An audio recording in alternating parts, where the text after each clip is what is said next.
ọba ẹ̀yin èèyàn Ọlọ́run sọ̀rọ̀ lábẹ́ àkòrí kan tó sọ pé èyí ni tí Olúwa fẹ́ kó jẹ́.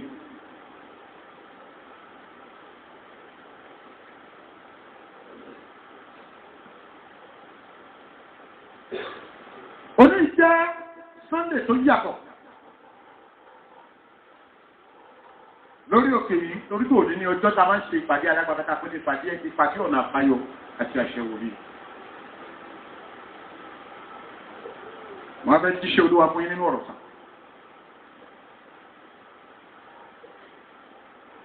Ìdẹ̀dẹ̀kọ́ kí ẹnikẹ́ni kó sùn torí pé ó kù àdúrà méjì lábẹ́ wàásù yìí. Mo wà ní Ezekiel 37. Ezekiel chapter number 37. Wọ́n á pè láti ẹsẹ̀ kìíní dé ẹsẹ̀ keje. Àwọn Olúwa sì wà ní ara mi. Ó sì mú mi jáde nínú ẹ̀mí Olúwa. Ó sì gbé mi kalẹ̀ ní àárín àfonífojì tí ó kún fún egungun. Ó sì mú mi rìn yí wọn ká. Sì wò ó, ọ̀pọ̀lọpọ̀ ní ń bẹ ní gbangba àfonífojì. Sì kíyèsí wọ́n gbẹ púpọ̀. Ó sì fún mi pé ọmọ ènìyàn. Egungun wọ̀nyí lè yè.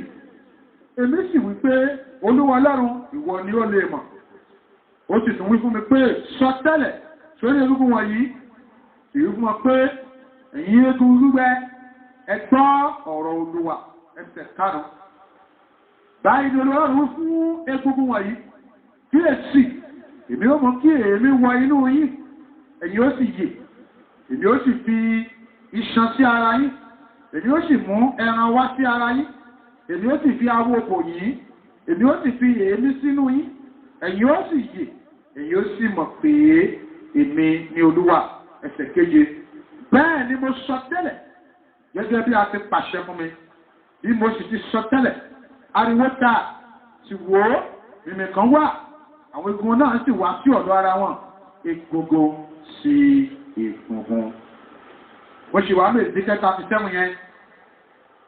Wá pé láti ẹsẹ̀ 9 títí dé ẹsẹ̀ 10. Ezekiel chapter number 37. I'm reading from verse 9 to verse 14. Ezekiel 37. Verse 9 to 14.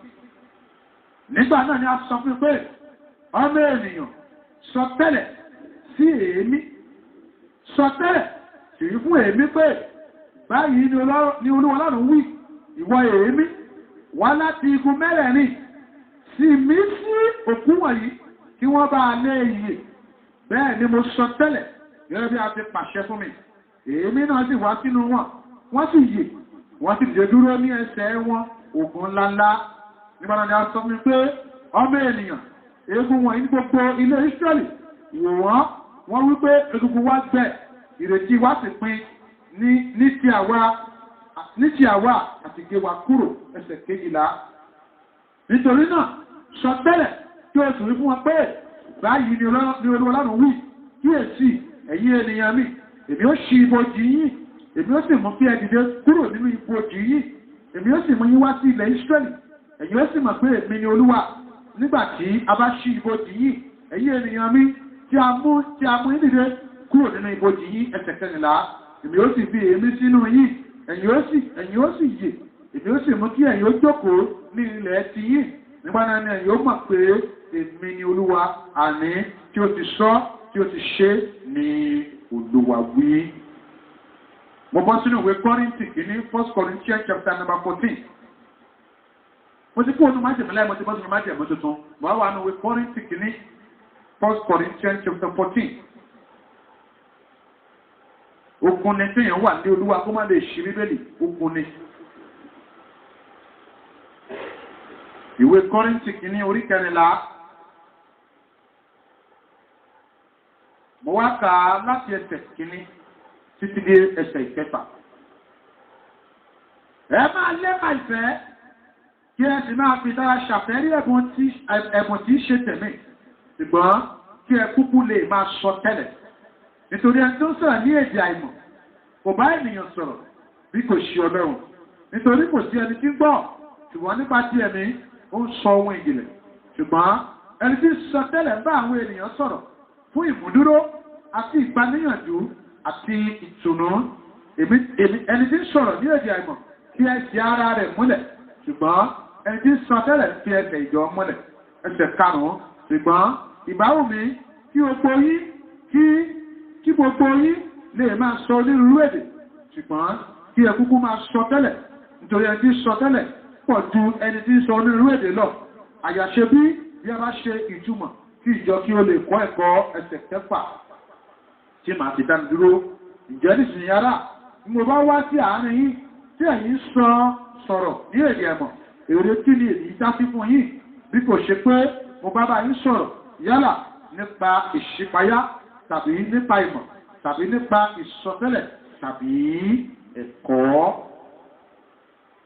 Mo padà sínú ìwé Ezekiel 37 yẹn bẹ́ẹ̀ máa parí ẹ̀ sí mo ti padà sínú Ezekiel 37 yẹn mo wá ka ẹsẹ̀ ìkọkànlá bí ẹsẹ̀ ìkẹrìnlá 11 to 14. I'm back again to the book of Ezekiel chapter number 37. Now verse 11 to verse 14.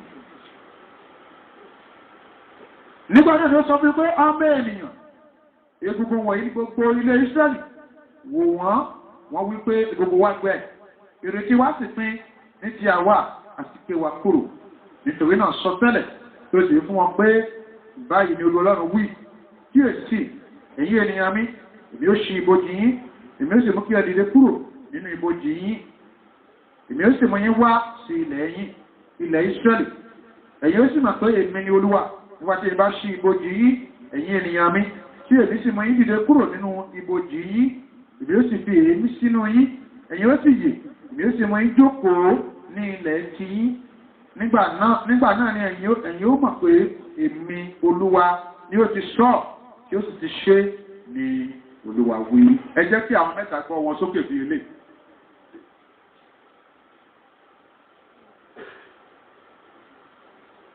Màmá yẹn ti sọ̀rọ̀ ní Sunday school ó nígbà tàbádíkẹ́ lórí ìgbọ́ sókè àtẹwọ́ bí ọwọ́ ìṣinṣin gbọ́wọ́ ẹ̀ sókè. Mo sọ tẹ́lẹ̀ sí ìpín àwọn mẹ́ta tí wọ́n gbé ọwọ́ yẹn sókè dáadáa. Agbára tó tí tó sọ lọ́wọ́ ní ayé ẹ̀ tí òjò ṣe. Olúwa ò ní sọ bẹ́ẹ̀ tó má rí bẹ́ẹ̀. Ṣùgbọ́n àbára kan bẹ tó ń bá wọn kàn ń gbèsà. Wọ́n máa ń sọ náà sórí pọ́fẹ́sì Ọlọ́run. Agbára tó ń bá ẹgbẹ́ tó tí tọ́lọ́run sọ ní ilé lọ́wọ́ ní ayé rẹ̀ dà. Kó o tó sọ̀kalẹ̀ lórí òkè yìí àti ibi tó ti ń gbọ́ mi lọ́lọ́. Agbára tó ń bí fùfímẹ̀sì àṣẹ ọ̀rọ̀ Ọlọ́run lọ́wọ́ ní ayé rẹ̀. Agbára tó ń bí pọ́fẹ́sì ṣe lọ́wọ́ ní ìrìnàjò ẹ̀. Tọ́lá kọ̀fà yìí gbádùn àbí tó wà kérésì tó wà mẹ́sì. Agbára yẹn láàárọ̀ yìí lọ́sàn-án yìí ó yà kọ́ bàrà fàyànàyàn. Àtúgbà lọ́wọ́ Ọlọ́run Olódùmarè. Ẹ̀káwọ́ yẹn lẹ́ta. Kábíyèsí tọrú ọba tó jókòó sí àfihàn tó ṣe tó wù. Èyí ni ọ̀rọ̀ tí Olódùmarè fi rán mi sí àwọn àyànfẹ́ àti àwọn àyànmọ́pọ̀ tó ń gbọ́ mi káàkiri àgbáyé. Ní ọjọ́ ńlákan ní ọjọ́ àfiyèsí kan. Ọ̀kan nínú àwọn wòlíì Ọlọ́run nínú ìwé májẹ̀mú láyé tí orúkọ rẹ̀ jẹ́ Ezekiel. Ezekiel yìí wòlíì Ọlọ́run ni. Tí Ọlọ́run gbẹ́rì bẹ́ gbọ́yàn fún ìran Ísírẹ́lì ní àkókò tirẹ̀. Wọ́n ní ọjọ́ kan. Ọlọ́run fún Ezekiel lọ nínú ìran. Ṣé ẹ̀rí ẹ̀sìn mẹ́ta ti dẹ́rù yẹn ìránnísà? Ọlọ́run fún ẹ̀sìn kẹ́sì jáde tẹ́lẹ̀ ẹ̀sẹ̀ ó ní ọwọ́ Olúwa sì wà lára mi.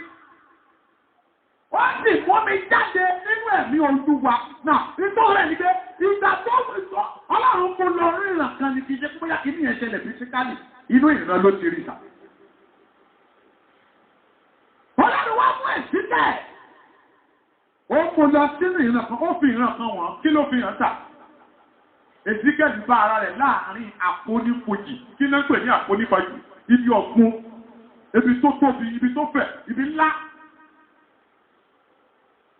Àfonífojì náà bá rẹ̀ yìí, kò bá owó níbẹ̀, kò bá ilé níbẹ̀, kò bá mọ́tò níbẹ̀, ní tó bá bẹ̀ náà ní egungun gbígbẹ dry bones.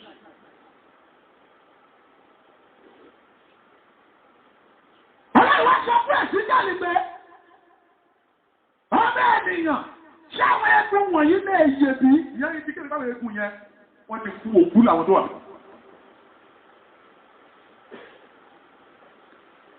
Ọlọ́run ní ṣé àwọn egun wọ̀nyí ṣé wọ́n lè yè? Ezekiel tọ́lọ̀ ló mo láìkì dáhùn sí Ezekiel tọ́lọ̀ ẹgbọ́n mi ta ibi tí wàá bẹ̀rẹ̀ rí o àwọn kìíní kan bẹ pé pé báwa ni ò bá ṣe tí àwa wò ní ìwò pé àṣẹ wa lè ṣe ọlọ́run àbá tó títà àṣẹ nígbà mí.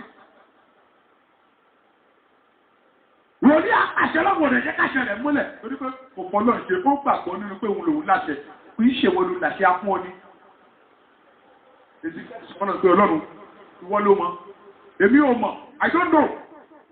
Mi ò mọ̀ bóyá àwọn egungun wọ̀nyí bóyá wọ́n lè yè mi ò lè sọ torí tí mò ń wò yìí ó kọjá ìmọ̀ àti òye ènìyàn. Ọlọ́run ló sọ̀dà yè Ọlọ́run ló pa. Ọlọ́run ló ní àṣẹ Alpha àti Omega òun ló lè sọ bẹ́ẹ̀. Kọ́ni bẹ́ẹ̀ tí wòlíì bá sọ bẹ́ẹ̀ tó bá rí bẹ́ẹ̀ Ọlọ́run fẹ́ kí wòlíì yẹn mọ̀ pé òun Ọlọ́run lòun pàṣẹ sí lẹ́nu. Ṣòro tá a nílé o, àwa wòlíì ọ̀pọ̀lọpọ̀ wòlíì tá a bá ti sọ ọ̀kan sáyé àwọn èèyàn tó dẹ̀ rí bẹ́ẹ̀, àwa máa tó òǹtò pé yes. Àfikẹ́ ẹ bọ mí o, bẹ́ẹ̀ bá bọ mí ẹ kú, èmi mò ń sọ̀rọ̀. Ìwọ gbọ́dọ̀ ń sọ̀rọ̀.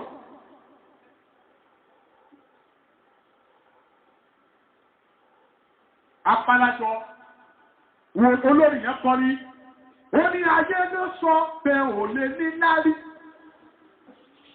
Ènìyàn ló sọ ọ̀rọ̀ rẹ̀ ò lè já síre. Wòlíì ló sọ ayé rẹ̀ kò lè nítumọ̀ mọ́. Kíyèsí Ọlọ́run mi ò sọ bẹ́ẹ̀. Ìyẹn sọ bẹ́ẹ̀. Ìjọ níwà ìyẹn lè sọ bẹ́ẹ̀. Ọlọ́run má sọ bẹ́ẹ̀. Ọlọ́run wá ní Èsíkẹ́ẹ̀. Ó ní sí àwọn ẹgbẹ́ wọ̀nyí ṣé wọ́n dé èyè. Èsíkẹ́ẹ̀ yìí sọ pé Ọlọ́run ìwọ ló mọ èmi ò mọ̀. Ọlọ́run wá fún ní instruction. Tẹ́ bá wo bí tá àyẹ̀ níbẹ̀ yẹn sọ nípa instruction. God give Ezekiel an instruction. Ezekiel yóò ṣe ẹ̀kọ́ fún ara ẹ̀. It was instructed by God. Ọlọ́run pé sọ tẹ́lẹ̀. Now, táwọn bá tẹ́lẹ̀ kéyìí kẹ́ sọ tẹ́lẹ̀. Tẹ́lẹ̀ kẹ́ bá sọ tẹ́lẹ̀. Sáà ìlú yẹn dà, ẹ̀rù yẹn ò ní dìde.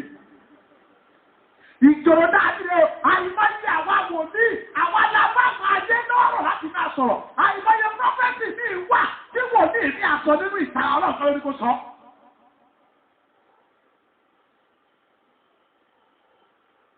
Wọ́n máa ń dá nígbà ní ìsà lẹ́yìn ọdún ọdún òwúrọ̀ ìfọ́ tó sọ̀rọ̀. Ọ̀rọ̀ tó ọba sọ́lá ìfọ́nà tó kò sọ bẹ́ẹ̀ ọ̀rọ̀ ẹni láwọ̀. Ẹ fi ẹ̀là wòlíì máa ń sọ̀rọ̀ tẹ́lẹ̀ òdòdó káwọn èèyàn. Àìmọye ọ̀pọ̀lọpọ̀ ló ti sọ̀rọ̀ fáwọn èèyàn ta. Wọ́n sọ nínú ara wọn láì ṣe kólúwa sọ bẹ́ẹ̀.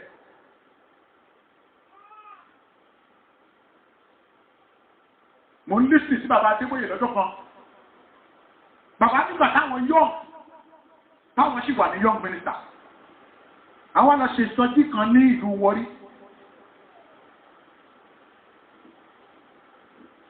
Báwọn ṣe dénú ìsọjí yẹn. Táwọn wà ní ìsọjí ìrópọ̀. Làwọn bá rí ìran yẹn. Ọmọkùnrin kan wà ń bí, ìyá ọmọ kan wà ń bí.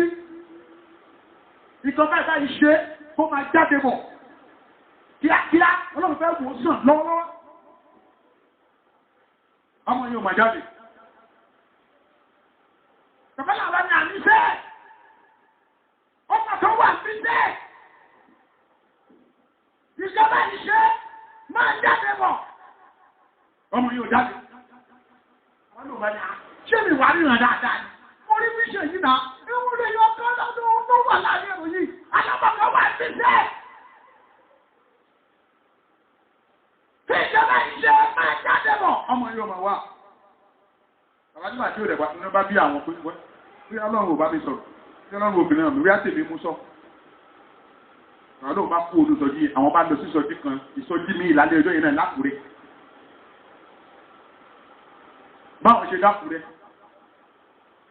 táwọn bọ́ọ̀lẹ̀ táwọn olólùsọ yẹn mẹ́rọ̀ sọ wọn fún yìí tí mo fi rẹ̀ ṣé wọrí mo ti ló máa ṣe ṣé wọrí mo sọ pé ṣẹlẹ̀ máa ṣe tí ó bẹ̀rẹ̀ lẹ́nu mi kó tó sọ jáde orí pé orí kò lójú ti rẹ̀ ṣé mo sọ pé kò sọ síta mo kàn fi ẹ̀ kalẹ̀ nítorí máa ṣe lákùrẹ́ orí ń wọrí ó fẹ́ kó ṣẹlẹ̀ ń wọrí ṣé ti sọ pé kò sọ bẹ́ẹ̀ wọrí.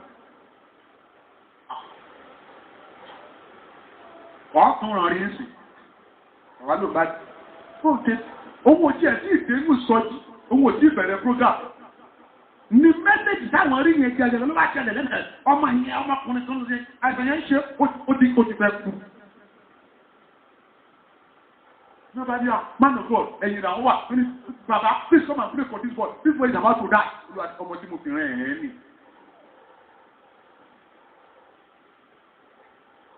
wọ́n tí mo sọ débẹ̀ ti dé ìjọ mi wà ọlọ́run ò ní tí ì sọ pé tó yẹ ẹ̀fẹ́ báwo bá ní o sọ nǹkan jáde tó o bá sọ jáde ó lè mọ̀ wọ́n sì mọ́.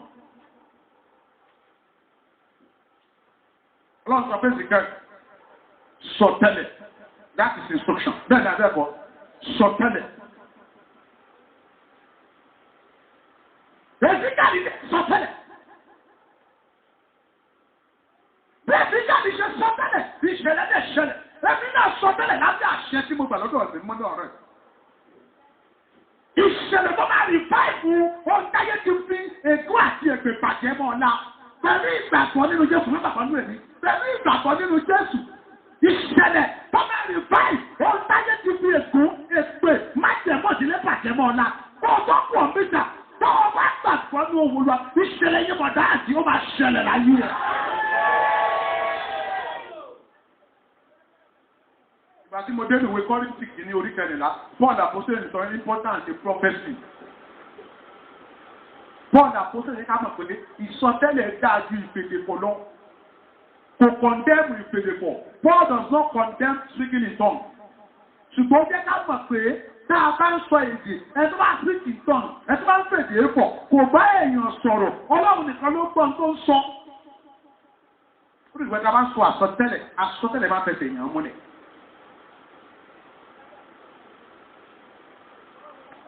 Nínú ìpàdé tààrọ̀ yìí, nínú ìṣẹ́ ọjọ́ ìsinmi tààrọ̀ yìí, èyí ni àkórí ọ̀rọ̀ tó lọ́wọ́ abẹ́rẹ́ mi sí gbogbo àgbáyé. Èyí ni ọ̀rọ̀ tó lọ́wọ́ abẹ́rẹ́ mi sí ẹ̀yin ọmọ Ọlọ́run. Kí ni àkórí wàásù tó fẹ́ gbọ́ lẹ́nu mi lọ́wọ́ yìí? Àkórí náà sọ wípé sọtẹ́lẹ̀ sí àwọn egungun. Prophesy to the dry bones. Tàbí kí n sọ pé sọtẹ́lẹ̀ sí àwọn egungun. Prophesy to the bones. Sọtẹ́lẹ̀ sí àwọn egungun. Prophesy. Ibẹ̀ yẹn sà, akọrin yẹn sọ nínú àṣẹ tá a pa fún wòlíì láti sọ sáyà nǹkan tó ti bàjẹ́. Ẹ̀yin wòlíì Ọlọ́run tẹ̀ gbọ́ mi káàkiri àgbáyé, ẹ má jẹ́ àtẹ́ra wa kalẹ̀ bí sórí àwọn èèyàn, a kì í ṣe Ọlọ́run ikọ̀ Ọlọ́run ni wá.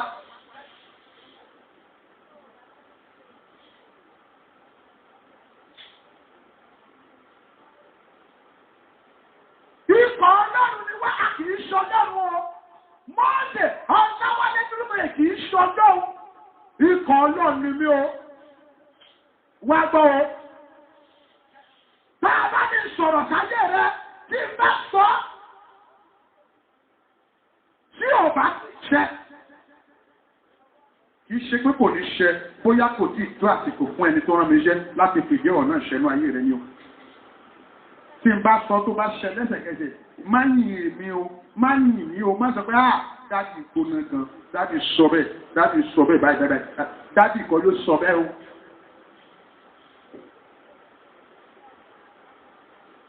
Àkórí wàásù yẹn sọ wípé sọtẹ́lẹ̀ sí àwọn egungun, prophesy to the dry bones. Ibẹ̀ yẹn Ọlọ́run decree, Ọlọ́run pàṣẹ fẹ́ẹ̀sì bẹ́ẹ̀ láti sọtẹ́lẹ̀ sí ayé àwọn ọmọ Ísírẹ́lì tó ti wà hopeless. Ọlọ́run náà sọ fún mi lánàá, ó ní òun bẹ́ sọ tẹ́lẹ̀ sáyé àwọn èèyàn, òun bẹ́ fi sọ̀rọ̀ jáde sí gbogbo àwọn èèyàn, káwọn èèyàn ó gbọ́. Ọ̀pọ̀lọpọ̀ náà rí mọ́rìn lórí pẹ̀lú bànújẹ́ inú, ṣùgbọ́n lónìí àsọtẹ́lẹ̀ ìrètí jáde o, ibi tó ti wà hopeless, ibi tó ti wà useless, ibi tí ò ti sírètí, ibi tó ti wà kọ́sọ̀, ibi tó ti wà empty, ibi tó ti fi nànà títì, ibi tí ìrètí rẹ̀ ti sí, tóbi tí ojú rẹ̀ ti dàbọ̀ rẹ̀, tó ọmọ tó bá ṣe látọ̀run ó máa tún ti jẹ pẹ̀lú ìyànà ńlá.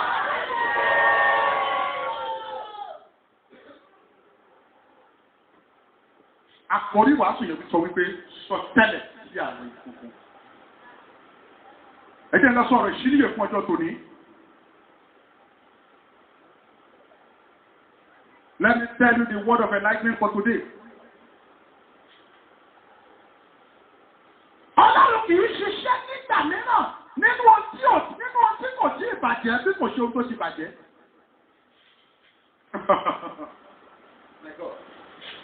Ọlọ́run kì í ṣiṣẹ́ nígbà mìíràn nínú ohun tí kò tí ì bàjẹ́ bí kò ṣe ohun tó ti bàjẹ́. Rí ọmọ mi yóò gbọ́ dáadáa. One more time. Ọlọ́run kì í ṣiṣẹ́ nígbà mìíràn nínú ohun tí kò tí ì bàjẹ́ bí kò ṣe ohun tó ti bàjẹ́ kọjá àtúnṣe. Tí ó lè fi agbára rẹ̀ hàn nínú ayé ènìyàn. Ọlọ́run kì í ṣiṣẹ́ nígbà mìíràn nínú ohun tí kò tí ì bàjẹ́ bí kò ṣe ohun tó ti bàjẹ́ kọjá àtúnṣe. Tí ó lè fi agbára rẹ̀ hàn nínú ayé ènìyàn.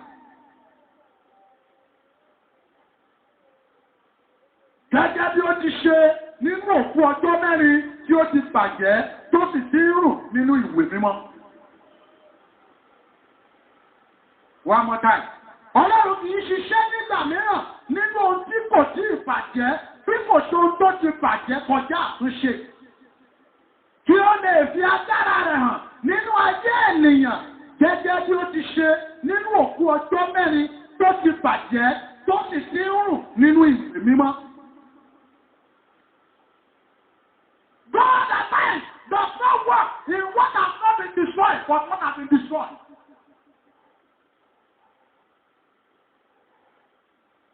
Ẹ̀ka ọ̀dẹ́ ẹ̀ka ọ̀dọ́ tó bẹ̀rẹ̀ ìgbà, Ọlọ́run lè ṣiṣẹ́ nígbà mìíràn nínú ọdún kò sí ìbàjẹ́, bí kò ṣe ohun tó ti bàjẹ́, kọjá àtúnṣe.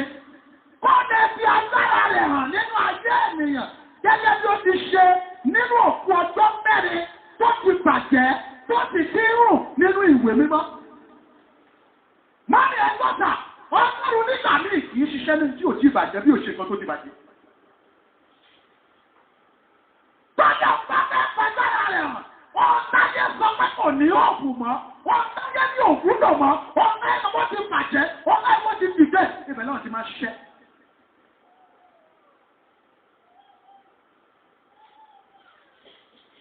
Ẹjọ́ mi sà, ẹjọ́ mi mà.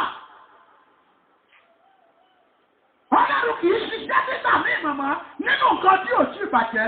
Bóyá ilé rẹ̀ ti bàjẹ́, iṣẹ́ rẹ̀ ti bàjẹ́, ọ̀nà rẹ̀ ti bàjẹ́, ìyẹn tọ́lọ́run láì jù torí tó bá bàjẹ́ lọ́rùn fẹ́ túnṣe. Ohun tí ò bá tí ìbàjẹ́ lọ́rùn ò ṣiṣẹ́ lé lórí.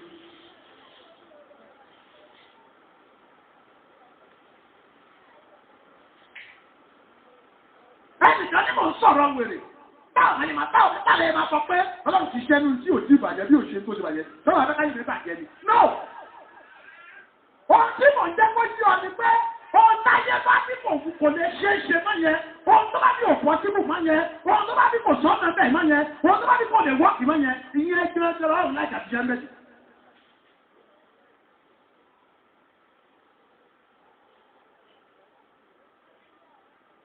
Wọ́n mi dáadáa. Mọ́mí tó gbọ́ mi yín sà, ìjọ ọjọ́ mọ̀ pé tọ́nà bá fẹ́ fi agbára rẹ̀ hàn nínú ayé rẹ̀ sà, ohun táyé sọ pé ó ti bàjẹ́ nínú ayé rẹ̀, ibẹ̀ ló máa gbogbo sí.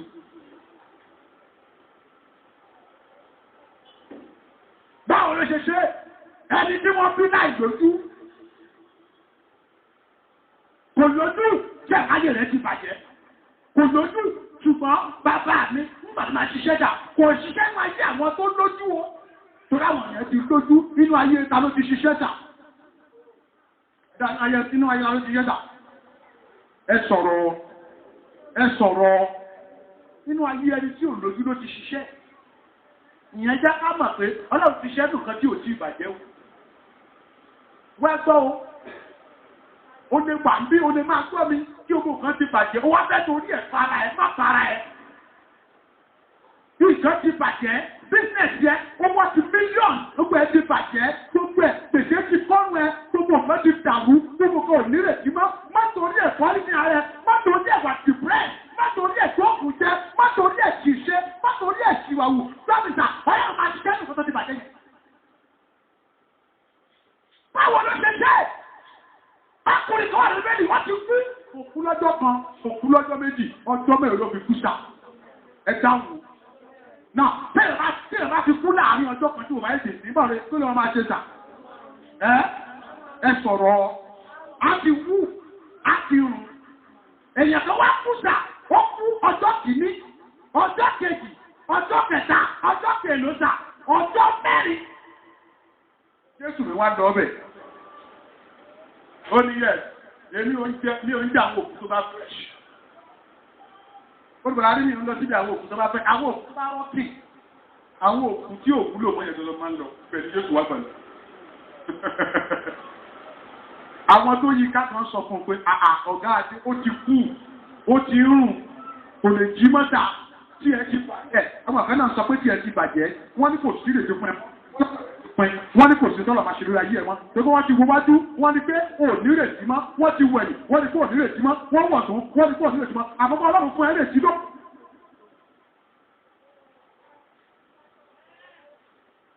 Orí ìfẹ́ ìfowó ọ̀pọ̀ ẹ lónìí, Ọlọ́run ní sọ fún ẹ bẹ́ẹ̀. Nínú kan tó bàjẹ́ yẹn, nínú táyé pápá kò wúlò wọ́n yẹn, nínú yẹ̀yẹ́ rẹ̀ yẹn, nínú àbùkù rẹ̀ yẹn, nínú ẹ̀sìn rẹ̀ yẹn, òun jáde bí ọba. Sọ̀kọ́ Olúwa jáde bí ọba. Sọ̀rọ̀ Olúwa jáde bí ọba. Olúwa ṣe bí tòótọ́ nínú ayé mi.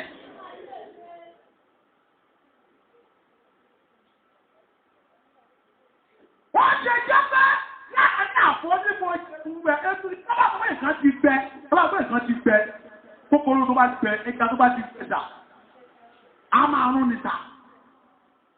Ọlọ́run wá lọ síbi pé gbogbo ẹ̀, ó wá tó gbogbo ẹ̀ papọ̀, ó wá sọ, ó fún wọn ní fresh body, ó fún wọn ní fresh hope, ó fún wọn ní fresh life, ó fún wọn ní fresh spirit. Nínú òfò wọn, nínú yẹ̀yẹ́ wọn. Dáṣòṣe, Ọlọ́run náà wà, ó wá ẹni mẹ́ta kan bí yóò, ẹ̀yin number 1, ó fẹ́ ní pé, ó fà wọn méjì tó dókòwò fi ṣe number 2 and 3. Ó ní sọ fún ẹ pé, ohun tí kò nírètí mọ́ lára rẹ, ohun tí ò ní wúlò mọ́nú ayé ẹ, ohun tó ti tán tó ti parí, ohun tó ti parí nínú ayé ẹ, ohun tó ti tán mọ̀ ní àjò ẹ, ó ní sọ fún ẹ pé mo ṣe báyìí sọ̀rọ̀ yìí, nǹkan yẹn lọ́wọ́lọ́wọ́ àrùbá ẹ̀fẹ́ padà.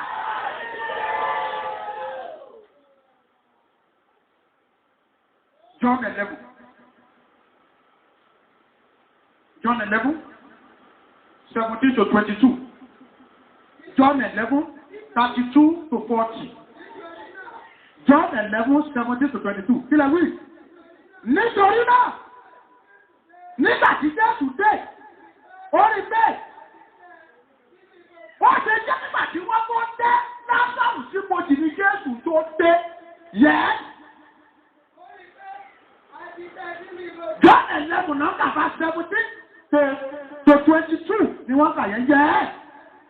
A ti tẹ́ sínú ọmọdì ní ọjọ́ mẹ́rin. Ǹjẹ́ bẹ́ẹ̀ sẹ́yìn ó súnmọ́ Jerúsálẹ́mù tó ìwọ̀n búrẹ́dì mẹ́ẹ̀ẹ́dógún.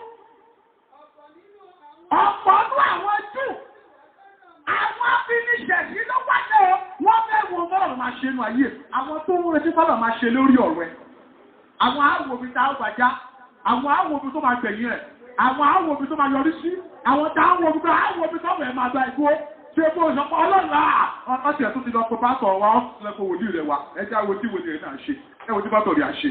Àwọn tó wá sọ àwọn ẹyẹ tó pè ní àwọn arákẹ̀ mínísítà àti àwọn òbí tẹ́ ìbàdí.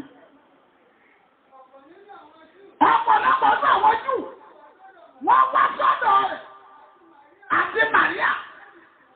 Wọ́n wá fún wọn núṣà wọ́n wá ti dìde sí wọn ni yẹ́.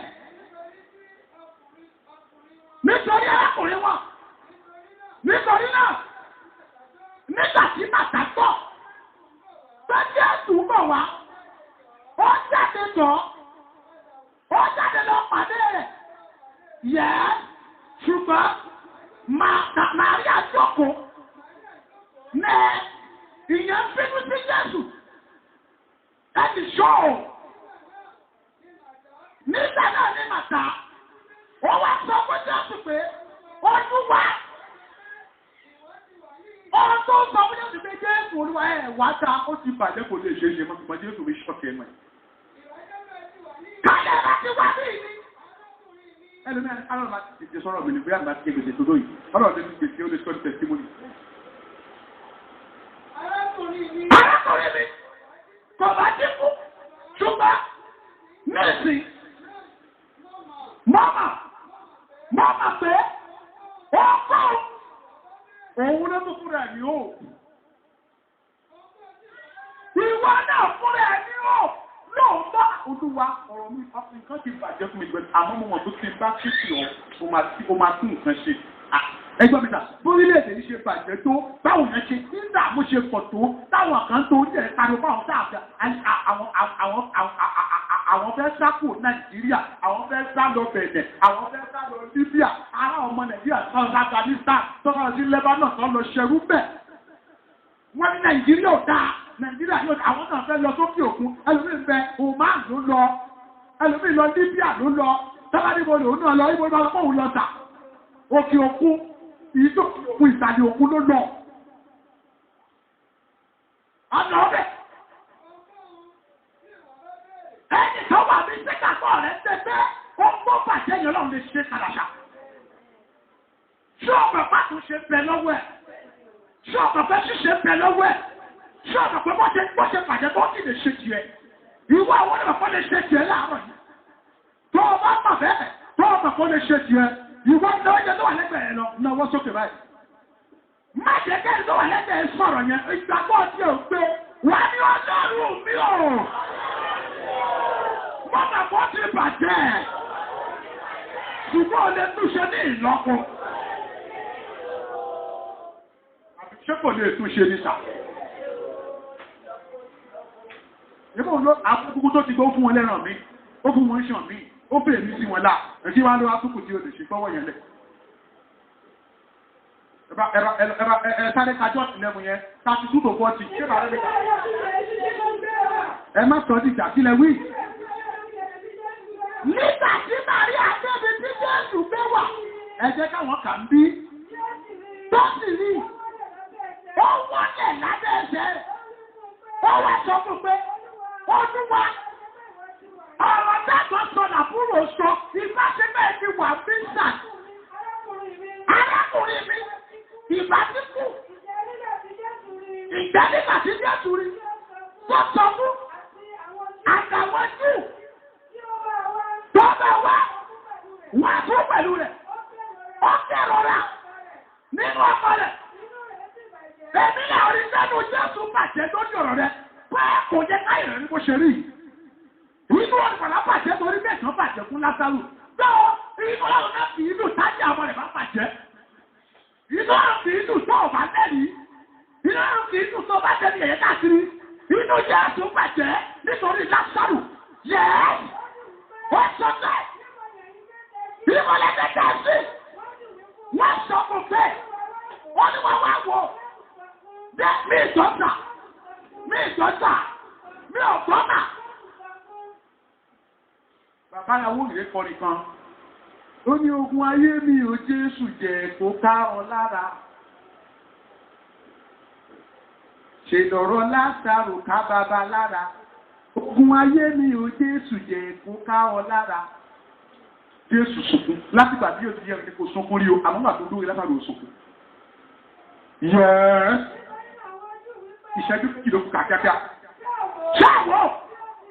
Bọ́ọ̀dù sára rẹ̀ tó. Àwọn àkánú wọ́n sọ pé ọkùnrin yìí.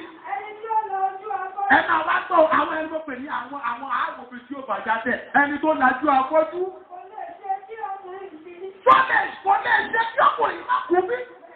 Nígbà náà ni Jésù tún dẹ̀rọ̀ra nínú ara rẹ̀. Ó ti tó.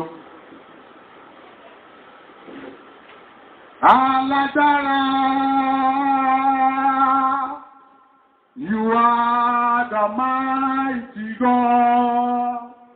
Ẹ̀yin la tóbi jù. Mímọ́, you are the glorious God. Alágbára ní sọ fún ẹ pé,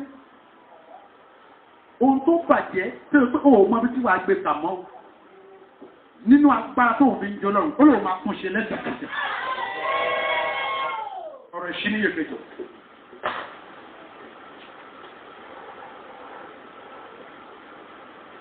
Iyèméjì pẹ̀lú àìgbàgbọ́. Iyèméjì pẹ̀lú àìgbàgbọ́ jẹ́ ọ̀tá ńlá sí ìmúṣẹ ọ̀rọ̀ àsọtẹ́lẹ̀. Iyèméjì pẹ̀lú àìgbàgbọ́ jẹ́ ọ̀tá ńlá sí ìmúṣẹ ọ̀rọ̀ àsọtẹ́lẹ̀. Iyèméjì pẹ̀lú àìgbàgbọ́ jẹ́ ọ̀tá ńlá sí ìmúṣẹ ọ̀rọ̀ àsọtẹ́lẹ̀ látẹnu ìránṣẹ́ Ọlọ́run sínú ayé ènìyàn.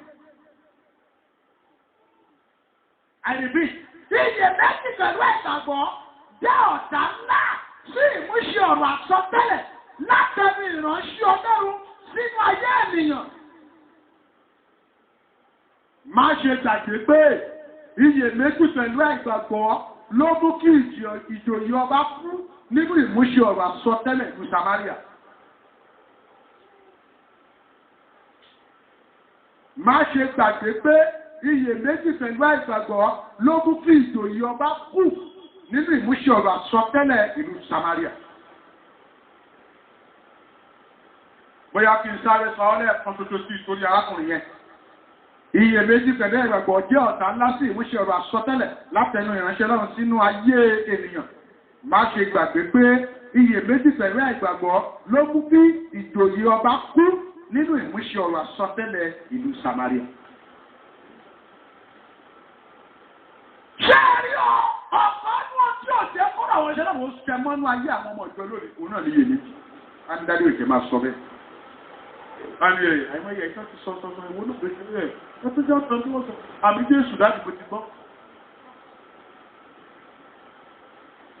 Iyèméjì pẹ̀lú àìgbàgbọ́ wọ́n jẹ́ ọ̀tá ńlá. Thousands have not believed in the great enemy for the fulfillment of the word of prophecy in your life. Ṣáàrí iyèméjì sà pẹ̀lú àìgbàgbọ́ ọ̀tá ńlá ló jẹ́ sí ìmúṣẹ ọ̀rọ̀ àsọtẹ́lẹ̀ látẹnu ìṣẹ́ lọ́rùn. O lè rọ́lọ́ mọ́ wòlíì ló máa rí ta pásítọ̀ ló ń tọ́lọ́ máa ní kó sọ̀rọ̀ jáde.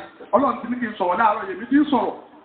Bí mo ṣe ń sọ ìta àwọn ọ̀kan bá iye méjì wọ́n ọkọ̀ wọn takùn wá ní dájú ẹ̀ dájú láàrin pẹ̀lú ọlọ́run máa ṣe yà níjọ́ wo èmi tí mo jẹ gbèsè ní. Bí mo ti fẹ́. Ẹ sọ mi sà, ìjẹ́ ẹjẹ́ mọ̀ pé ìjòyè ọba kéjì yẹn nínú Samaria yẹn iyèméjì pẹ̀lú ìgbàgbọ́ ló jẹ́ kó kú nígbà tọ́rọ̀ ọ̀rọ̀ ìmúṣẹ àsọtẹ́lẹ̀ ṣẹ nínú Samaria. Èláìṣà sọ pé ní ìwòye ọ̀la àwọn ta òṣùwọ̀n yẹn fún kan ní ṣẹ́kẹ̀lì méjì ó ní ẹ̀ṣà fàbú o. Àlọ́ o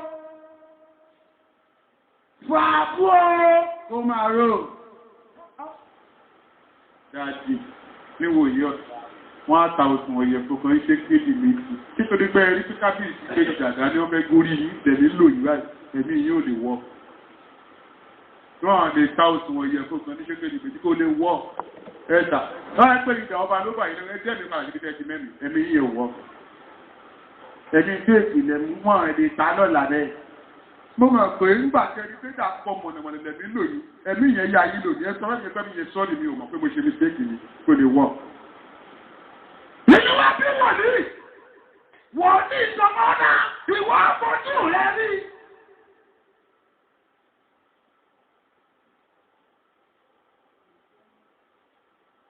Rárí! Ṣùgbọ́n ní jẹ́lẹ̀. Èmi náà sọ tẹ́lẹ̀ lẹ́nu àwọn tó gbọ́wọ́ olúwa mọ́lẹ́nu mi. Àwọn tó lọ́rọ̀ olúwo ní ṣe lójú ayé ẹ̀. Àwọn tó ní kì í ṣojú àwọn ló ti máa ń lè sí ẹ̀. Àwọn tó ní kò ṣe wọ́n ṣe máa sọ́tọ́, àwọn kò lè wọ́. Wọ́n ní kú wọn ní rùsà.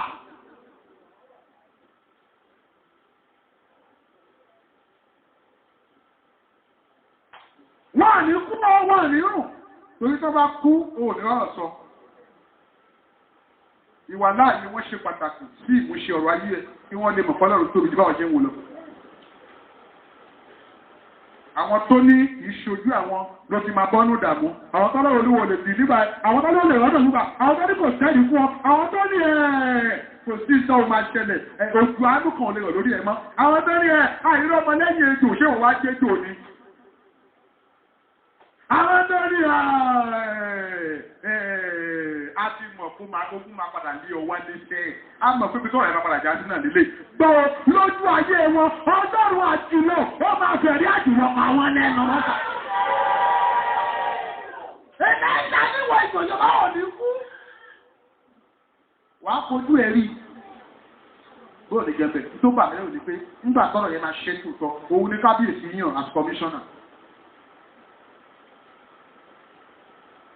òun náà yàn as commissioner for food and planning commissioner for strategy olúwa fọ́bọ́lẹ̀ máa pín tó máa ṣe gẹ́nìdà tó máa kárí àwọn èèyàn aládẹ̀kẹ́ ń kan àwọn èèyàn nígbà tó dé jíjẹ tó ń ṣe yẹmọ yẹmọ bí ó lè pé wọ́n ti tẹ̀ mọ́lẹ̀ pa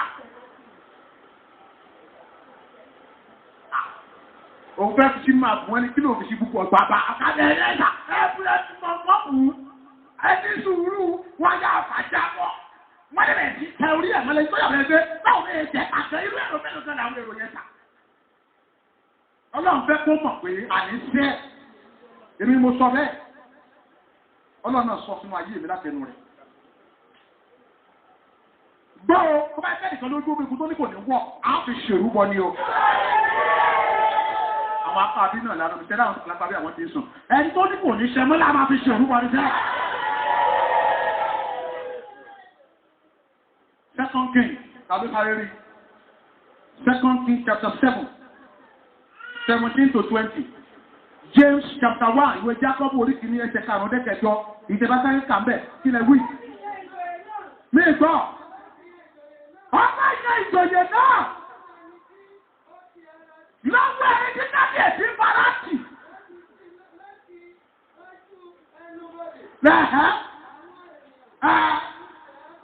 Àwọn èèyàn náà ti tẹ̀ mọ́lẹ̀ ní ìbọ̀dẹ̀ wọ́n ti kú. Gẹ́gẹ́ bí ènìyàn àgbọ̀nìjà àwọn èèyàn ọ̀rọ̀ lè máa ṣì mọ́tò àwọn èèyàn ọ̀rọ̀ sí wà ara wọn lè ní yẹ́ lábẹ́ òfin. Nígbà tí mo jẹ́ ìyàn ọlọ́run, èláìsà pé tí ìbá jẹ́ ìrìnàjò orí kí inú sọ̀kalẹ̀. Èmi náà sọ nígbà tí mo jẹ́ ìrìnàjò ọlọ́run. Ó ní ìrètí kankan kó tó gorí òkè wá tí wà bá délé lónìí sí ọ̀dà wà bá ìrètí ìyanu lé. Ẹjọ́ ti sọ̀rọ̀.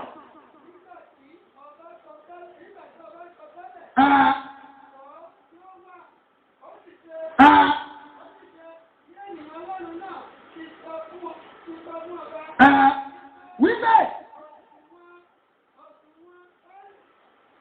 òṣùwọ̀n báàlì. Òṣùwọ̀n bá mi méjì.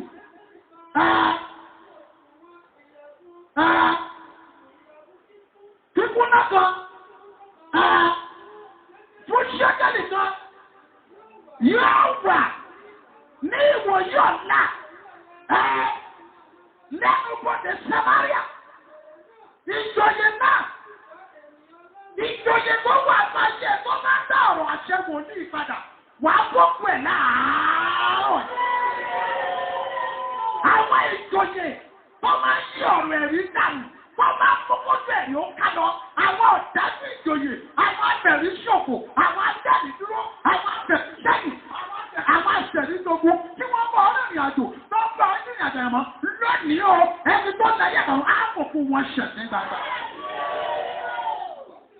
Ó sọ pé kíyèsí ní ìsinyìí. Bọ́ọ̀dù wá tilẹ̀ sí fèrèsé, ẹ̀ka kíákíá. Ní ọ̀run, irú nǹkan wọ̀nyí, a lè rí bẹ́ẹ̀, ó ní bẹ́ẹ̀, kíyèsí, ìwà àpọ̀jù rẹ̀ rí, ṣùgbọ́n ìwà ni yóò jẹ́nu ẹ̀. Bẹ́ẹ̀ ló sì rí fún.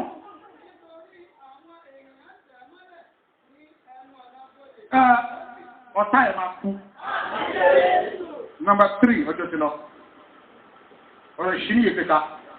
Ayé ènìyàn tó nílò àsọtẹ́lẹ̀ ìsọdàyè jùlọ ní ayé Kìrìsìtẹ́nì tó ti kú nínú ẹ̀mí. Ayé ènìyàn tó nílò àsọtẹ́lẹ̀ ìsọdàyè jùlọ ní ayé Kristẹni tó ti kú nínú ẹ̀mí. Mo rí pípẹ́ ayé ènìyàn tó nílò ìsọtẹ́lẹ̀ ìsọdàyè jùlọ ní ayé Kristẹni tó ti kú nínú ẹ̀mí pẹ̀lú inú ara.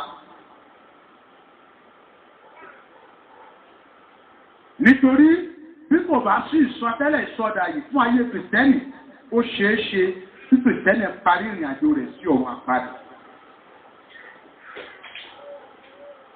Ayé ènìyàn tó nílò ìsọtẹ́lẹ̀ ìsọdàyè jùlọ ní ayé Kristẹni tó ti kú nínú ẹ̀mí pẹ̀lú inú ara.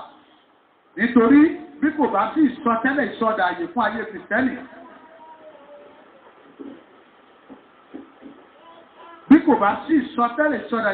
Kristẹni, ó ṣeé ṣe tí Kristẹni parí ìrìn àjò rẹ̀ sí ọ̀run àpáàdì.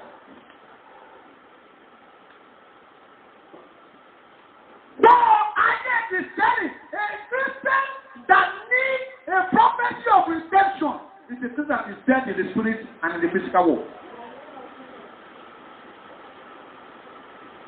Ó jẹ́ Kristẹni, iṣẹ́ ayé ẹ̀mí rẹ̀ ti kú, iṣẹ́ ayé rẹ̀ ti kú, ìtara rẹ̀ ti kú, onílò ìsọtẹ́lẹ̀ ìsọdàyè. Òòràmì rẹ mọ́, onílò ìsọtẹ́lẹ̀ ìsọdàyè. Òòrìtara rẹ mọ́, onílò ìsọtẹ́lẹ̀ ìsọdàyè. Òòrìmísí rẹ mọ́, níbo ni ìmísí ìsọtẹ́lẹ̀ wà? Níbo ni ìmísí ọ̀run wà lára ẹ̀? Ìjọ ló ti rí gbẹ̀yìn, ó ti jẹ májè ní ìbọ̀dè, ó ti kú nínú ẹ̀mí, wọ́n ti pa lẹ́ẹ̀mí rẹ. Ẹ̀rù ọ̀run ní sọ fún ọ pé tá ò bá sọ ọ́ jí padà kó o gbà sọ tẹ́lẹ̀ ìsọdàyè. Ó lè parí àjẹ́ tó máa pàdé o. Ṣé ẹ bá délé ẹ lọ́ka ìfihàn orí kẹta? Ìwé ìfihàn orí kẹta. Ẹsẹ̀ kìíní dé ìkẹta. Ẹni tó mọ̀ pé kóun tó kò bí ọ̀rọ̀ àṣà jáde sáyé òun, ohun táyé ti lò pé kò ní solution mọ́, kó máa gbẹ̀rù kí hallelujah kí n sọ dáadáa. Láàrin ìṣẹ́jú 10 sí 15 within 15 minutes.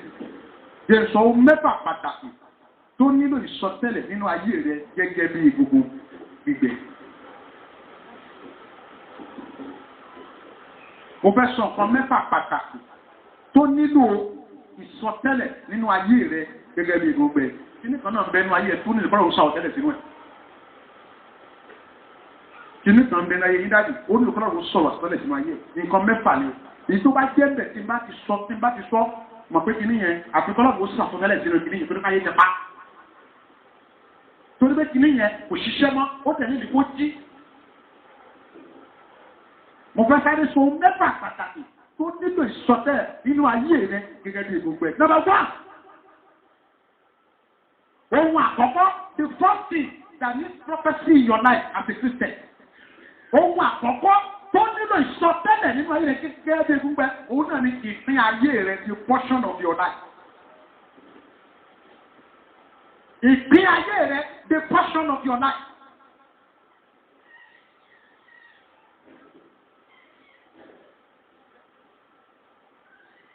Ọ̀pọ̀lọpọ̀ ìpín ayé wọn, ìpín márùn-ún yàn fún wọn látọ̀run láti wá láyé, wọ́n ti pa, ó ti bàjẹ́.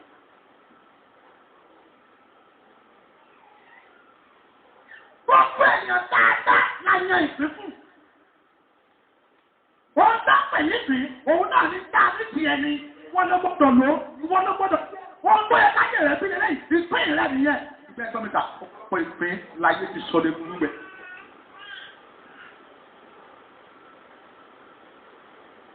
Ọ̀pọ̀lọpọ̀ ìpín náà ti yọ ìyè kú òbẹ̀. Ọ̀pọ̀lọpọ̀ ìpín ni wọ́n jẹ́ kó fọ́nṣàn mọ́.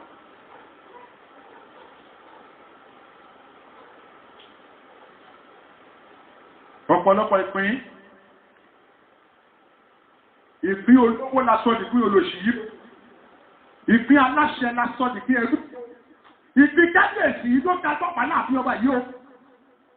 Ìpín ológo olóṣòlódò yìí o. Ṣé ìpín rẹ ní? This is not your portion. Poverty is not your portion. Death is not your portion. Affliction is not your portion. Therefore, the portion of your life needs a prophecy, just like the drive home.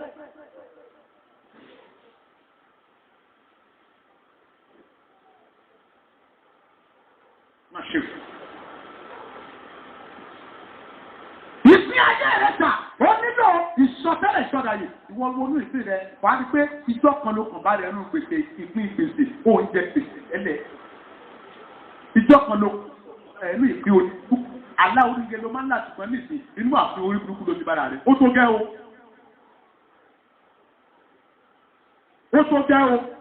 wọ́n ní ìsọtẹ́lẹ̀ sí ìpín ọ̀bá yẹn sí ìpín àti yẹn sí ìpín bọ̀dá yẹn pàápàá ẹ̀yin ọmọ ọlọ́run tó yẹ pé ọkà àtẹ̀mí yóò kọ̀ lẹ́ẹ̀kọ́ mi lọ́wọ́ tẹ́sí gbọ́ mi káàkiri tó ìpín oríire tí wọ́n sọ dogun lónìí àsọtẹ́lẹ̀ àyípadà lẹ́sẹ̀kẹsẹ̀ láàárọ̀ yìí pẹ̀lú àṣẹ tí mo gbà lọ́dọ̀ Jésù ó yá kó wọnà rẹ̀ lọ. Wọ́n kọ́ méjì tó nílò ìsọtẹ́lẹ̀ ní ayé rẹ̀ gẹ́gẹ́ bí egun gbígbẹ òun náà ni àyànmọ́ ayé rẹ̀ the destiny of your life. Àyànmọ́ ayé rẹ̀ the destiny of your life.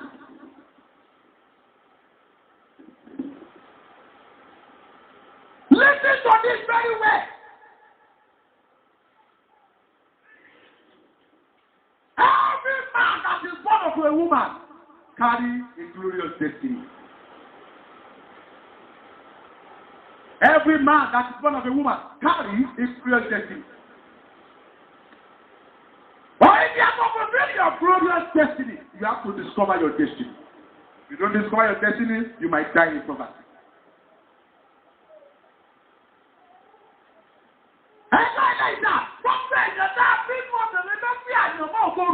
Ṣùgbọ́n tó o bá ṣàwárí ara rẹ̀, o lè má máa yọ̀ bó kò ṣe tọ́ fìfì.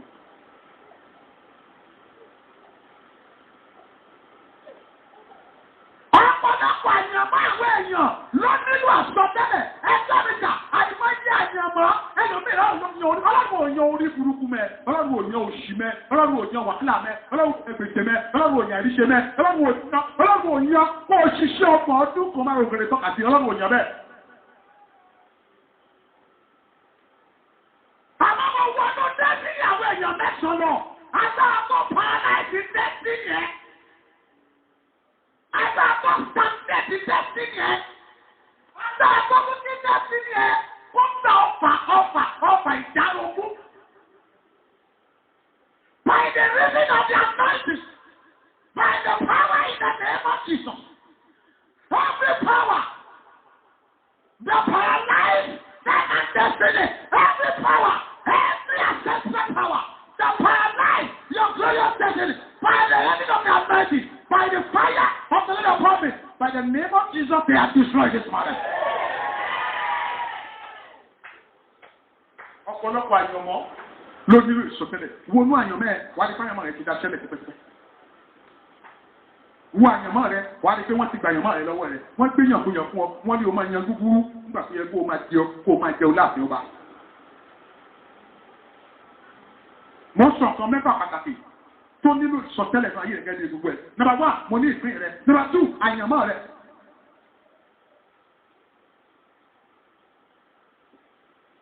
Many are ignorant of what we call destiny. Some people will say, that is how God wants it to be. Let me live it like that. I will live by it. You don't need to live by it. David does not live like that.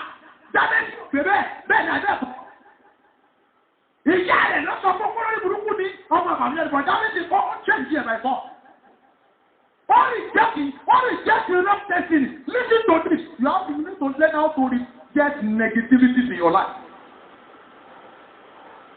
Even when people say there is no room for positivities in your life, let it be known to them, I know in my life, positivity will come out. If I'm talking to a living soldier, can you shout a big hallelujah? Can you shout a thunder hallelujah? Oh, Prophet. Tó nílò ìsọtẹ́lẹ̀ ní ayé rẹ̀ gẹ́gẹ́ bí egun bẹ́, òun náà ni ìrìn àjò ayé rẹ̀ ti journey of your life ní prophecy like a Bible. Wà á rí pé wọ́n ti dàrí àjò rẹ̀ rí. Wà á rí pé ní àjò rí ò dọ́gba, ìrìn àjò rí ò tán mọ́lá. Wà á rí pé ìrìn àjò ọlá rẹ̀ ó ti di ìrìn àjò ogun. Wà á rí pé ìrìn àjò prosperity rẹ̀, ìrìn àjò achievement rẹ̀ ó ti di failure. Ìrìn àjò tó ń fa yọ̀ọ́rì ó ti di ìrìn àjò ìbànújẹ́, ó nílò àsọtẹ́lẹ̀. Wọ́n ti dàní àjò lẹ́rú. Wọ́n tọ́ ẹni tó sáà fún márẹ̀ jẹ́. Owó ọdún márẹ̀ ti sọ ikú lò sún bẹ̀ kó lè jáde mọ́. Wọ́n sọ ní ẹjọ́ tó fẹ́ẹ̀ fà yàn mọ́ ọmọ ẹ. Wọ́n sọ ní ẹjọ́ tó fẹ́ẹ̀ fún kàrí ẹ. Wọ́n ti ẹjọ́ tó plan fún ní àjọ ọdún yìí. Gọ́mìntà wọ́n ti bẹ̀rẹ̀ àjọ ọdún ìmọ̀ ìlú mẹ́ lọ́wọ́. Ṣùgbọ́n gbọ́ kò tí ì fẹ́ jù.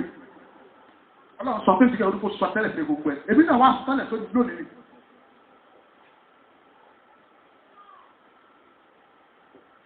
Ọlọ́run kan bẹ lọ́run tó fi ẹ̀dá ọkọ̀ lẹ́. Ó ní sọ fẹ́ yìí mẹ́ta kan bí yo.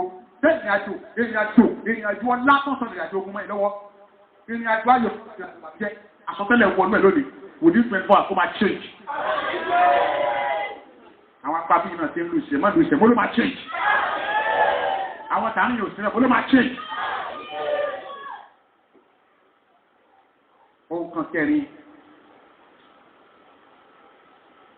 kan kẹrin tó nílò ìsọtẹ́lẹ̀ nínú ayé rẹ̀ gẹ́gẹ́ bí gbogbo ẹ̀. Òun náà ni ìgbésí ayé ẹ̀mí rẹ̀, your spiritual life. Mo ti ń sọ ìpín látàárọ̀, mo ti ń sọ àyànmọ́, mo ti ń sọ onígbà nípa ìrìn àjò rẹ̀. Eléyìí jẹ́kan ló ga jù ìgbésí ayé ẹ̀mí rẹ̀, ó nílò ìsọtẹ́lẹ̀.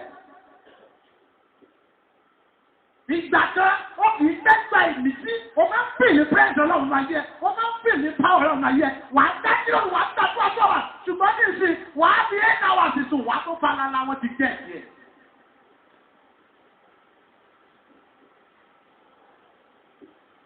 Ìgbà náà, wọ́n máa dájú ẹ̀dá. Wọ́n máa fi lè fẹ́ẹ́ jọ lọ́rùn ní ìsìn fẹ́ gbàdúrà 2 minutes, wà á ti yá bí ẹ̀mẹ́ta orúkọ Jésù.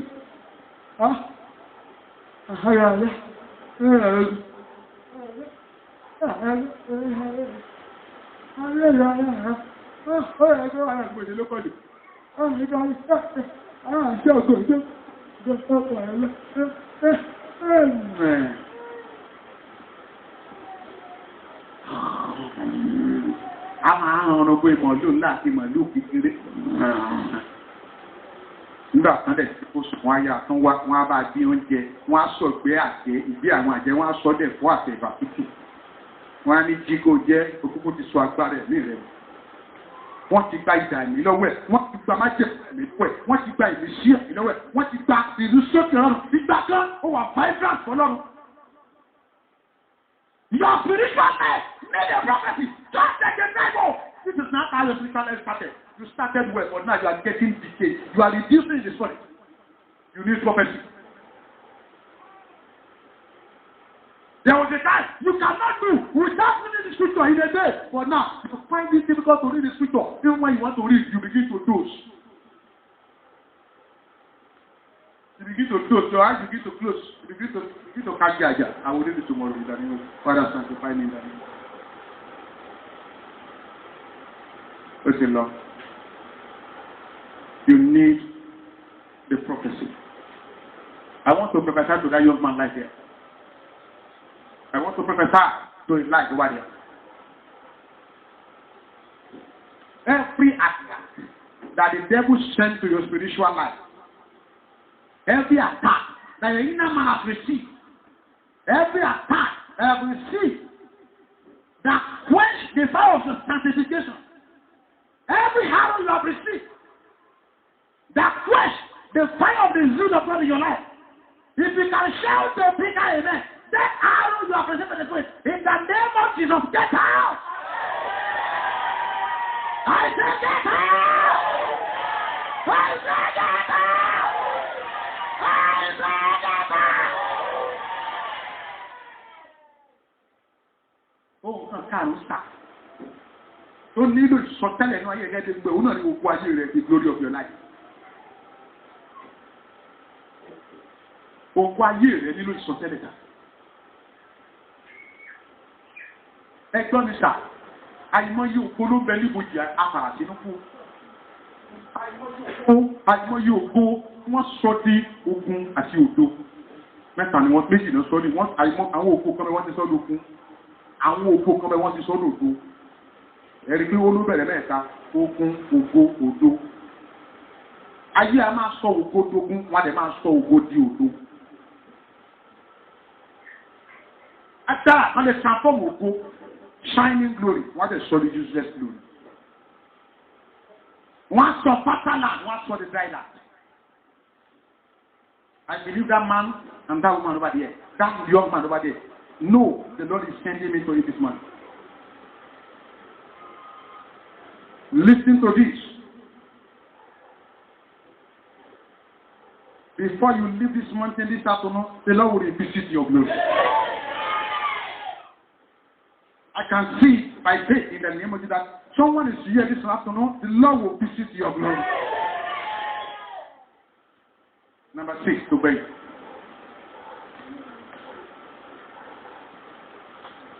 Tó kàn fẹ́fà, tó nílò àsọtẹ́lẹ̀, tó nílò ìsọtẹ́lẹ̀ nínú ayé rẹ̀ gẹ́gẹ́ bí òun náà ní ara ayé rẹ̀, the wonders in your life, ara. Ó ní ara ń bẹ tí mo fẹ́ dá, ara ń bẹ tí mo fẹ́ dá, káráyé má pa kádàrádà o. Ó ń bẹ, ara ń bẹ, ó ń bẹ tí mo fẹ́ dá. Ó lára àsìkò, olóyún àsìkò rárá bí, ó lára àsìkò ní mo ṣe ara. Ara ń sọ nínú rẹ̀, ṣùgbọ́n ìdè má jèdè apàrà sínú kú tó gbà yìí lọ.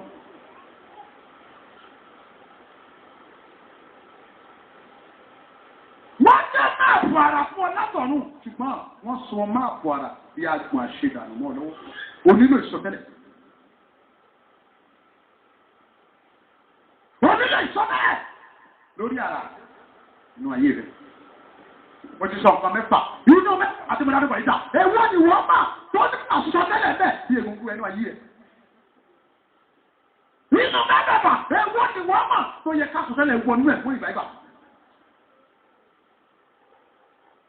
Ẹ̀wọ́n ló mọ̀ nínú ẹ̀ tó yẹ kí a ṣe àsọtẹ́lẹ̀ jáde sínú ẹ̀ bí a ti sọtẹ́lẹ̀ sínú ẹ̀. Àkókò àti sọ pé sọtẹ́lẹ̀ sí àwọn egungun, prophesy to the dry bone.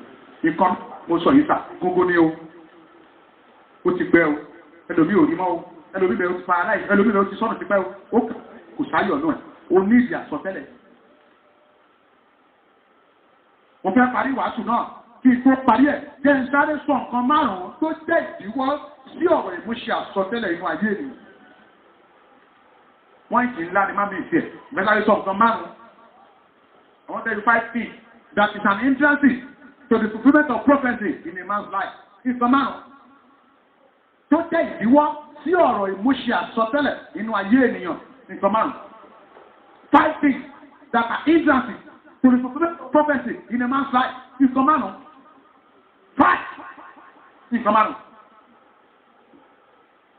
Nǹkan márùn-ún tó jẹ́ ìdíwọ́ sí ọ̀rọ̀ àsọtẹ́lẹ̀ inú ayé ènìyàn. Nínú ọ̀kan márùn-ún, wàá rí kìí ní kan bẹ̀ tó ẹgbẹ́ olóòtú ilé ìmúṣẹ́sọtẹ́lẹ̀ ẹ̀rí ayọ̀ inú ayé ẹ̀ mọ́bà mí sí ẹ. Ohun àkọ́kọ́ tó jẹ́ ìdíwọ́ sí ìmúṣẹ ọ̀rọ̀ àsọtẹ́lẹ̀ inú ayé ènìyàn, òun náà ni àtakò inú ẹ̀mí, spiritual antagonizer. Or spiritual antagonist. Àtakò inú ẹ̀mí. Ọ̀pọ̀lọpọ̀ ọ̀rọ̀ àsọtẹ́lẹ̀ láti ṣe ayé ṣùgbọ́n àtakò inú ẹ̀mí sọ pé no. Ìran tí wọ́n ti sọ. Àtakò inú ẹ̀mí sọ pé no.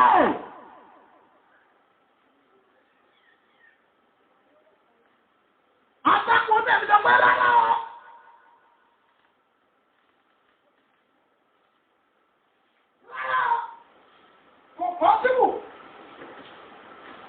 Impossible. Ẹ̀sùn àtakò rẹ̀ lásán ní. Ìwé àtakò rẹ̀ rí. Ó tẹ̀yìn ọgbọ̀n ọdún. Ó di ẹ̀yìn ogún ọdún. Ó ti ìgbàkílẹ̀ bá tó ṣú lórí ayé kí àsọtẹ́lẹ̀ tó ṣẹnu ayé. Àwa takò. Àwọn ẹ̀kọ́rọ̀ àtakò. Àwọn ẹ̀mí àtakò. Àwọn ẹ̀mí náà. Àtakò possible. Àbí kò possible. Ẹ̀wù àtakò. Ẹ̀mí àtakò. Tó jákọ́ ìmúṣẹ ọ̀rọ̀ àsọtẹ́lẹ̀ inú ayé ẹ̀yìn mẹ́sàn-án tẹ́ wà bí lónìí òjò iná kó rọ̀dé lórí sà. Wọ́n sọ nípa àwọn tó máa ń ṣe tó jẹ́ ìdíwọ́ sí ọ̀rọ̀ ìmúṣẹ àsọtẹ́lẹ̀ náà yìí ẹlòmíràn ní wọ́n ti sọ bẹ́ẹ̀ ti pẹ́ mi ò rí ìsà ẹ̀kí nígbà tó wá ní kéèsìkẹ́lì sọ ọjọ́ kéèsìkẹ́lì sọ náà ló manifest tí ẹ náà ìbá ti manifest tó àtakò inú ẹ̀mí ni. Nǹkan kejì tó jẹ́ ìdíwọ́ sí ọ̀rọ̀ ìmúṣẹ àsọtẹ́lẹ̀ náà ayé nìyẹn òun náà ni mo pè ní ẹ̀ṣẹ̀ kéékèèké little sin.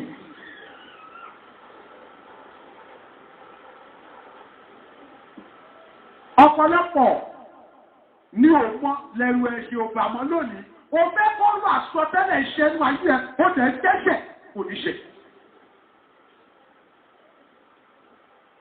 Ẹni ọṣẹ́ wò ní bí ó ṣe ìrìnàjò ọ̀run tí a sọ fún ẹgbẹ́ ẹ̀ṣẹ̀ òpátà ìwọ máa tẹ́ṣẹ̀ lọ́rùn àṣeyànú má tẹ́ṣẹ̀ lọ́wọ́ kó o bá tẹ́ṣẹ̀ lọ́wọ́ afẹ́ lóko òde. Ẹni ọ̀sìn lára àwọn àyẹ̀wò tí a sọ fún ẹgbẹ́. Every sin has been covered by grace with grace. No!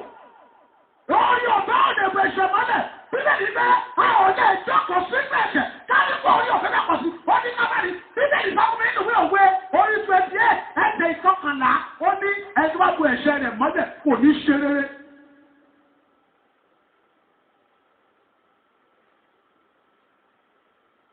What is the reason why the word of prophecy has not come to pass in many Christian lives? It is because of little sin. When I say little sin, there is no sin that is little, but I think that was little sin because when we say it does not matter now, after all. Hello, my happy to be a parole. If you move, if you don't have a parole, if you don't have a parole, she might be on the one. I don't know if you're not sure you're going to cover me. I don't know if you've been very enough. Follow your education. Yes, to me for that. Oh, wait, a shama tea of emotion totally. Che woman. Oh, my great, a shama handy totally. Ìwé ọmọ bí ẹ̀ṣẹ̀ a máa mú kí àdúrà rẹ̀ ó pẹ́ lórí pẹpẹ kó tó pàdé ìdáhùn. Èèyàn kan la ní kí n torí ẹ̀ sọ̀rọ̀ yìí o. Ẹ̀ṣẹ̀ náà ti gbàgbé ṣùgbọ́n tí wọ́n ti gbèjà ìmúṣẹ àsọtẹ́lẹ̀ nínú ayé ẹ̀. Àmọ́ ẹni tí mo tẹ̀ rí yẹn ó ti sọ́ọ̀bù mi tó lọ́kọ̀ọ́ sí. Ẹ̀ṣẹ̀ tí wọ́n ti gbàgbé ti pẹ́. Ẹ̀ṣẹ̀ pass. Ẹ̀ṣẹ̀ tó ti pọ̀ bẹ́ẹ̀ tí wọ́n bò ti ẹ̀rẹ̀ tí mọ́. Ṣùgbọ́n tí wọ́n fi dìde ìmúṣẹ àsọtẹ́lẹ̀ ìrí ìyanu rẹ̀ lónìí ẹ̀jẹ̀ láti Calvary ó pa ẹ̀ṣẹ̀ yẹn rẹ̀ sá.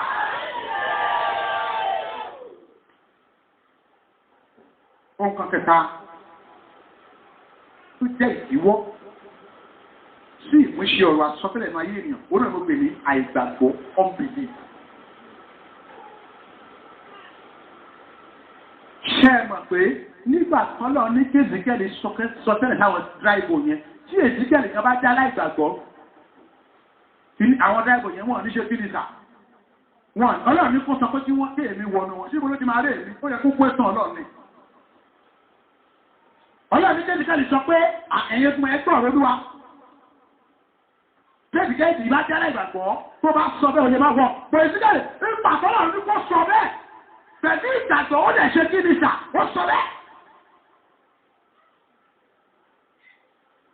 Ẹgbẹ́ ilé ìdádáàsà kìí ṣe ẹni tó ń pọ̀kí tó ń pọ̀ fún nìkan aláìgbàgbọ́ o. Ẹni bá tí ń lọ lé ẹ̀rọ tí ó gbàgbọ́ ní ọ̀rọ̀ lọ́wọ́ aláìgbàgbọ́ ni. Ẹni bá tí ń lọ church, if you see anybody going to church but does not believe in the word of God, that person is an unbeliever. Why are you here when you don't believe in the scripture? Why are you here when you don't believe in what the Lord says? The Lord said this year, the remaining 4 months in this year, He will turn around your life. It does not matter how He's going to do it. That is none of your business.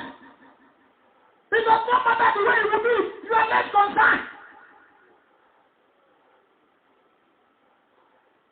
It does not matter whether it will be possible or not.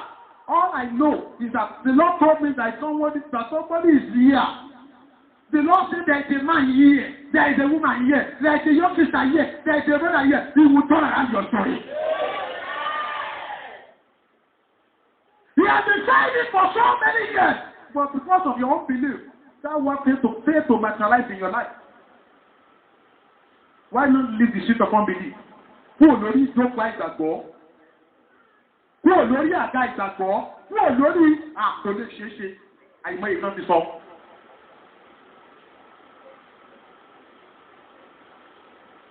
Fún àwọn tí wọ́n gbàgbọ́ ní ọjọ́ tí wọ́n ti gbàgbọ́ pé ohun tó ń tẹnu mi jáde ọ̀rọ̀ Ọlọ́run ni ó dẹ̀ máa pọ́síbù bí ìrànlọ́wọ́ ẹ̀ méjèèjì lókè.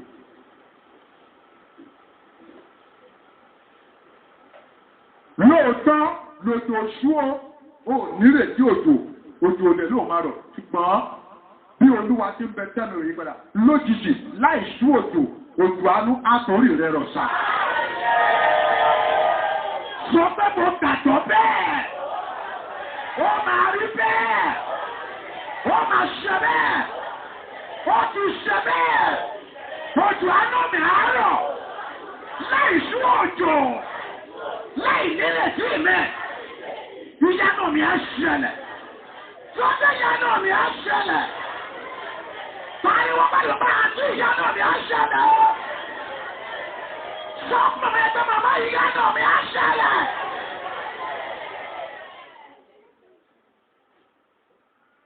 Nǹkan kẹta. Nǹkan kẹrin, sọ́rí. Ó jẹ́ ìwọ. Tí ọ̀rọ̀ ìmúṣẹ àṣírà yìí, òun náà ló gbé ní iyèméjì doubting. Iyèméjì mẹ́jìdígí tó dá. Ẹ̀ta, kánísì kẹ́lì bá doubt ọjọ́ ni. Ìran yóò ní work. Ìsìkẹ́lì ò doubt ẹ̀.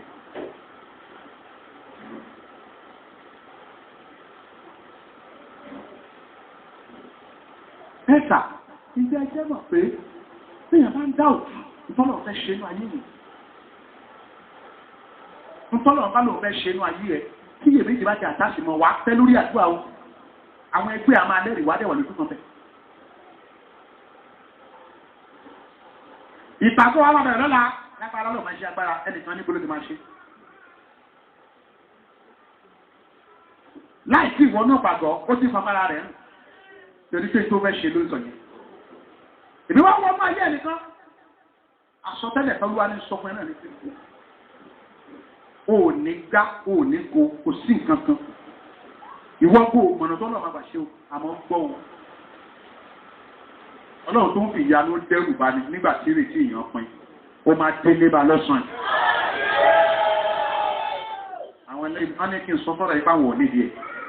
Ọlọ́run tó ń fi ìyanu dẹ́rù bá ní láàrin bíi ẹ máa délé bá ta. Alábàbílẹ̀ dandan kọ́ nígbà padà síbẹ̀.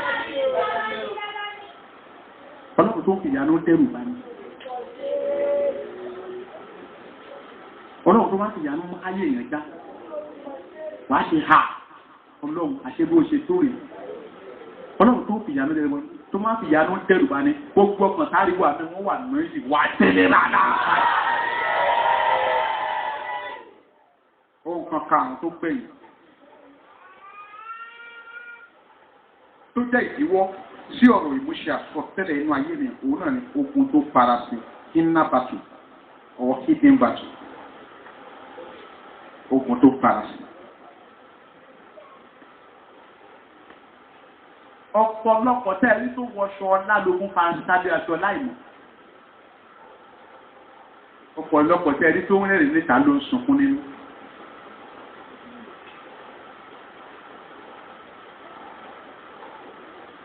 Ọ̀pọ̀lọpọ̀ tẹ́rí kádù àṣú, ogun tó farasin ló mú kádù àṣú.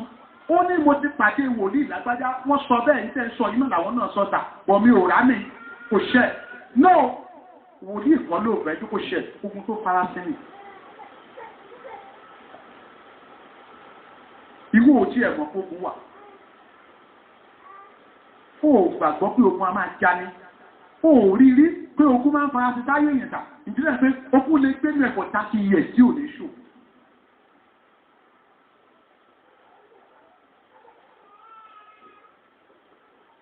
Sí ìrẹ́jẹ́ ẹgbẹ́ láti kékeré ìjọba òṣè ó ìgbà tó dẹ̀ máa dé ibìkan kí níyẹn kan develop wọ́n ní kí níyẹn kan sàìdé develop láàrin náà ni kò sí dára ìtẹ́lẹ̀tẹ́lẹ̀ kí níyẹn fara sí sáyé ẹ̀.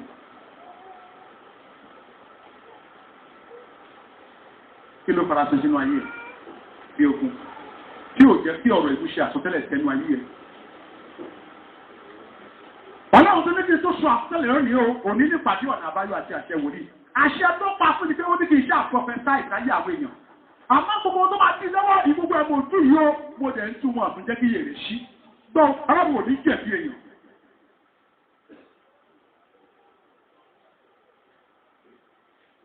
Àtọ́rí wàásù tó pàṣẹ pé sọ tẹ́lẹ̀ sí àwọn ìdùnnú. Prophesy to the Bible. Mo ti sọ nǹkan mẹ́fà tá a ní sọ̀tẹ́lẹ̀ sí. Mo ti sọ nǹkan márùn-ún tó jẹ́ ìdíwọ́ sí ìmúṣẹ ọ̀rọ̀ àsọtẹ́lẹ̀. Nínú márùn-ún yẹn, ìwọ ni wọ́n yẹ kó o gbà láyè láti dé ọ̀rọ̀ lọ́wọ́ náà yẹ. Ṣá ìgbàgbọ́ ni àbí yèmí? Ṣé àtakò inú ẹ̀mí ni àkókò tó fara sí? Àbẹ́ṣẹ̀ kékeré. Mo ti parí ọ̀rọ̀ náà. Mo ti parí iṣẹ́ tí adánáwáyé fi rán mi. Mi ò ní fi kún bẹ́ẹ̀ ni mi ò ní yọ kúrò. Mo ti sọ́tò ní.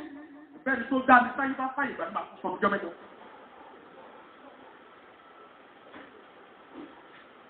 Kí ẹ tó máa lọ, rántí ìgbọ́lọ́wọ́ kan yìí tí ó ẹni parí ẹ̀. Kì í ṣe ohun tó dáa kó o kú kí ọ̀rọ̀ àsọtẹ́lẹ̀ tó ṣẹnu ayé ẹ̀. Mẹ́ta láti wọ́ bójì kó o tó mára náà rẹ̀ ṣe. Torí wọn kì í dára ní bójì. Ó ṣe pàtàkì kó dáa fún ẹ lójú ọjọ́ tòun ti lè bá ṣújù kó lè má rí yé jẹ́ o. Ó ṣe mọ́kọ́. Káyé rẹ̀ nítumọ̀. Kí wọ́n tó fi yẹ̀pẹ̀ bo ìràwọ̀ rẹ mọ́lẹ̀ jíjí ṣáájú ẹni.